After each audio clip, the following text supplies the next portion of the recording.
Alright guys, TacticalRab back again today. I hope you are all doing well and enjoying your day so far. In these last several days, there's been a lot of discussion about the meta here in Call of Duty Black Ops Cold War. The assault rifle players are not particularly happy with the SMGs, the way the S74U is balanced, the fact that, okay, we got rid of the muzzle brake, but it's still actually too good at range, you could argue, and the SMG players not very happy with the fact that, okay, the XM4 is gone, but at the same time now we've got the QBZ in the meta, which maybe is, well, arguably even stronger from some people's estimations, or at least it's still dominating the meta to some degree. Is it only a matter of time until it disappears? What about this whole conflict between the ARs and the SMGs? What is the solution for this? Certainly something which really we haven't seen in previous titles. Intrigued to hear your thoughts in the comment section below. Like if you guys enjoyed the video, subscribe if you are new as always, I'd greatly appreciate it. It really helps out the channel. Thank you also to Draftbuff for sponsoring today's video. Just a couple of days time on the Thursday, the Toronto home series does officially begin, the first kind of group play matches for the stage 2 of the season. And well, here was my team for the major. Actually again, 25th out of all 4,429 of you guys in this draft route at the present time. If you guys would like to join, the link will be down below completely for free, all that good stuff. My team that I put together really quickly, just because the whole Cellium thing was going on, I thought I'd chuck him in here. Actually, my team did pretty damn well overall, 25th out of all the boys, not too bad at all. Wanted to give a shout out to Sitherson right here for actually winning the entire thing last week, 1 out of 4,429, incredible stuff. Arcitys, Simp, Attach, Mac and Dashy was the winning team last time around.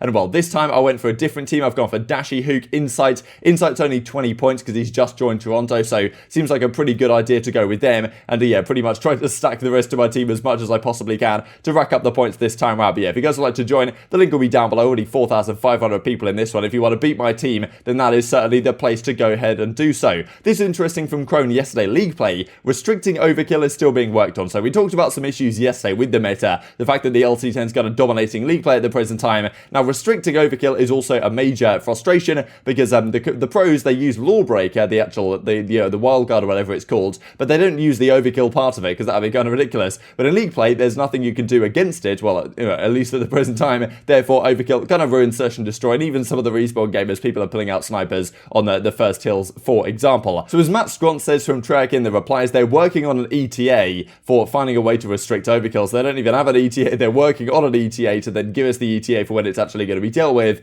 And then the LT10 and the far right, they don't want to get rid of them, unfortunately. They would prefer to tune them and make them actually balanced with the other weapons, which is also a viable option. But yeah, right now, the LT10 is very frustrating, so I thought I'd bring that to your guys' attention. Bit of drama as well that went on yesterday, surprisingly, between Sharp and none other than Soldier Boy himself. So Sharp, if you guys don't know, I mean, a content creator in Call of Duty for a number of years, was a pro player for Team Caliber way back in the day. So pretty funny tweet right here. This one as well, I mean, from Soldier Boy, pretty unbelievable. And Sharp sends the invite to the Rust 1 versus 1. And yeah, I don't know, if you guys have been around the Call of Duty scene for a while, you'll probably know about Sharp. And I thought it was pretty entertaining that he had this like Twitter spat with Soldier Boy, completely out of nowhere to my understanding. So let's talk about this then. So yesterday we talked about Formal, I mean, in this clip right here of Simp just completely beaming him across the map with the 74U, saying, okay, look, this gun's too strong. We got rid of the XM4 for what, right? Like only 4 attachments now are allowed on the 74U, but still, even with no muzzle brake, it's doing this all the way across the map. And of course, look, it is in the hands of Simp, one of the best SMG players in Call of Duty history. He can certainly beam with it all across the map. But that's the thing, right? You get rid of the muzzle brake attachment with the intention to be like, okay, we'll get rid of the XM4, therefore we can actually nerf the 74U without the assault rifle players becoming too strong because the XM4 would still be in the game. So they get rid of the 74U in exchange, as Octane talked about, that he wasn't very happy. The fact that they got rid of only 1 attachment on the 74U in exchange for an entire weapon. And clearly in the hands of a pro like Simp, it doesn't really seem to be doing too much. So Formal probably thinking, okay, like hang on a second, this 74U is still allowed and we've got rid of an entire weapon in terms of the XM4 to still get beamed across the map like this. However, there's certainly other perspectives on the matter because the QBZ, with all the attachments stacked on it, with the headshot multiplier that it has, and supposedly Clayster was talking about if you're on less than 20 ping, it's an absolute laser beam and like it completely melts people. However, if you're on more than 20 ping, then it's kind of a pea shooter. So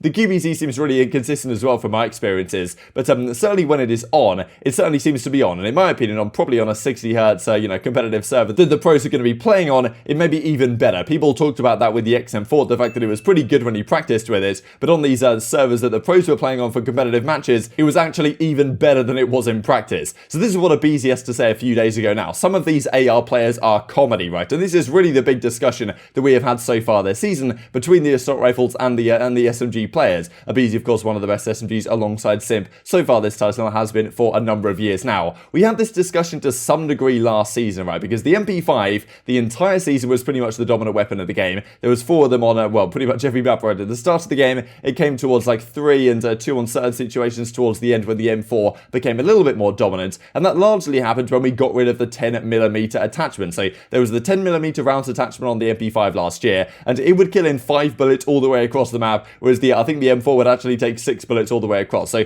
OpTic wasn't too happy about that at the time, and some other players as well were pretty frustrated with the state of the balance between the ARs and the SMGs. And I think what OpTic had to say is that some of the teams, especially FaZe, I imagine with their dominant SMGs, were like, yeah, we don't want to get rid of the 10mm because that certainly helps us having it in the game and having the SMGs be stronger weapons than they should be. So it took a lot of time before the SMGs finally got on board with the idea that, okay, maybe the 10mm rounds are slightly too strong, and then they GA'd them towards the end of the title. That's probably the type of GA which does keep balance to some degree in check, and probably made the meta somewhat better towards the end of the season. But that's kind of where this whole AR SMG battle over the last couple of seasons that we've seen really kicked off. And we've seen Dashy as well doing some pretty spectacular things with the QBZ since it's been introduced into the meta, and there has been a lot of questions from, well, some of the professional SMG players that, okay, is the QBZ actually too strong, right? And was the issue actually not the XM4 necessarily, but all the attachments that the XM4 had? Because a lot of people would say, if you took the Ranger barrel off the XM4, if you took the muzzle brake off the XM4 and you gave it a bit more recoil and you reduced its damage range and stuff like that, it actually wouldn't be too strong and it wouldn't be so viable in certain situations, right? If you weren't allowed to use some of the, let's say the range, or let's say some of the recoil reducing attachments on the XM4, then even though it does kill very quickly, in a longer range situation, it's definitely going to fall short to the Krig, which probably makes the Krig a little bit more viable in certain situations. But I suppose up close the XM4 will still be dominant in terms of SMGs, so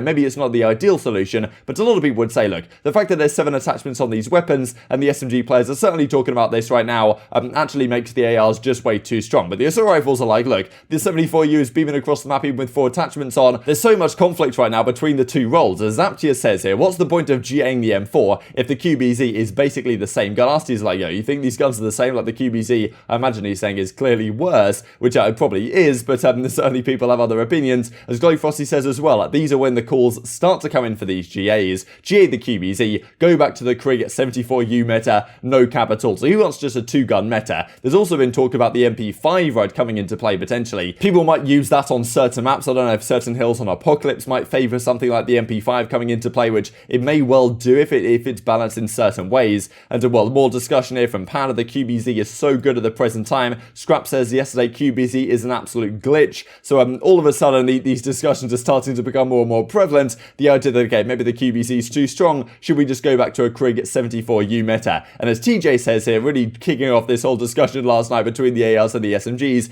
AR players get 7 attachments and their gun shoots faster and it aims in faster. What is going on? Us SMG players are not in the greatest spot. But as Arcitys says in reply, look, and subs run around with no recoil, and demons with flak jacket and tac mask as well are pretty even, all things considered. Shut up more on AR iron boots, get my trades, sorry sir. And there's some other discussion here in replies from Sensor, right? So of course they got rid of the muzzle brake attachment on the 74U to try and make it a little bit harder to shoot, and then they also decided, the pros, that okay, you're not allowed to use, instead of a muzzle brake, you're not allowed to use one of the mag attachments, so either a 40 round mag or, as Sensor's saying here, a speed mag. So honestly, like, it makes sense to me to like not allow that, because at the same time the 74U is already really good, and Sensor's like, okay, I can't use a speed mag, I wish I could. But at the same time, if you give the 74U an additional handling benefit over the assault rifles in terms of, okay, you can use a speed mag now, it may seem like a really small deal, and it probably is a really small deal to be honest, but maybe that benefit might just be one step too far, at least as some of the pros see it at the present time. So yeah, it seems like right now there's a lot of discussion here, right? And as Attach says, people get to spawn in and use assault rifles every single day. So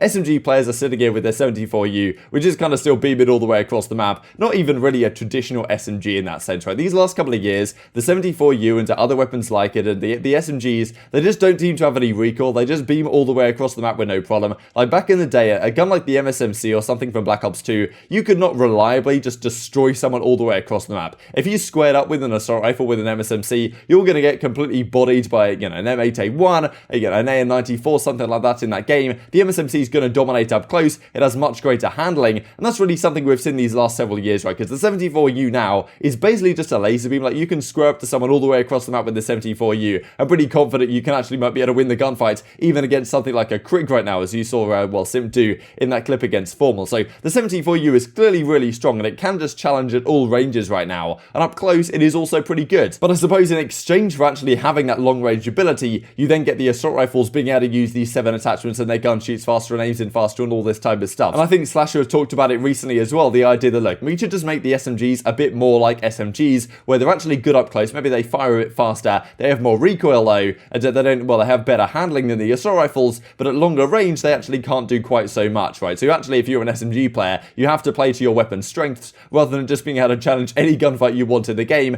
and then as a result of that, the ARs also have to be very strong, and then people complain about it as a result. So definitely it seems like these last several years, there's been a trend towards the guns just not recoiling at all, not being hard to use, and as a result, it seems like everyone's going at these nutters necks every single day, talking about which assault rifle is better, and deciding what GAs we can potentially do next to actually make this reasonable. As you can see right here, as Grown says, in the APAC region, in addition to the European amateur region, the QBZ has been GA'd. So APAC has got rid of it, the European amateur region has got rid of it. For now, the QBZ is still alive in North America, but we'll have to see. Maybe it's only a matter of time. What we will say, though, is I'm pretty sure the XM4 discussion and the GA on that had been in discussion for quite a while, but now we're going into stage 2 in just a couple of days' time, so I imagine the QBZ is going to be used pretty much the entirety of stage 2, you would imagine, given the way the XM4 also went through that similar situation. But intrigued to hear your thoughts in the comment section below. Certainly one team that'll probably be good regardless of the meta is Atlanta FaZe. Thought this was pretty interesting. FaZe 11-1 in Search and Destroy. On Search and Destroy, this is how they do on their attacking round. So overall win percentage on attack is 75%. Their first blood rate is only 51% actually, but their 4 versus 3 win percentage, so when they do get first blood,